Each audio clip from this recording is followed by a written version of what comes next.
Bueno, aquí está. Aquí presento mi VF500 F2 que, como pueden ver, ya está un poquito tocada, un poquito alteradita. Y lo que os quería enseñar hoy era el sonido del ruido del tubo que ha metido ahora en la moto.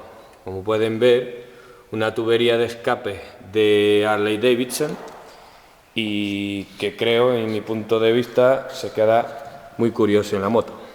Así se queda de trasera y sí, me encanta. ¿No te gusta? A mí me encanta. Pues voy a arrancarla para que veamos cómo quedó más o menos.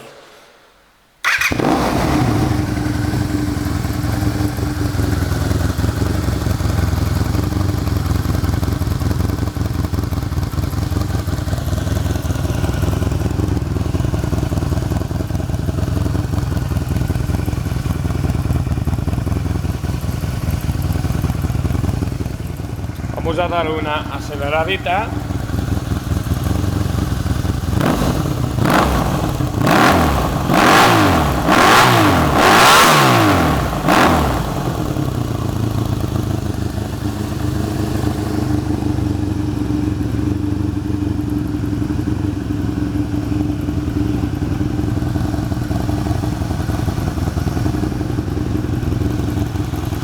Bueno, y este de momento es el proyecto.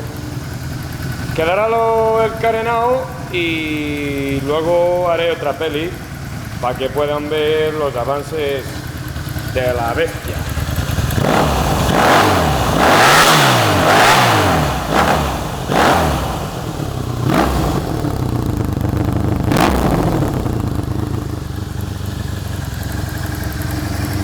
Chao.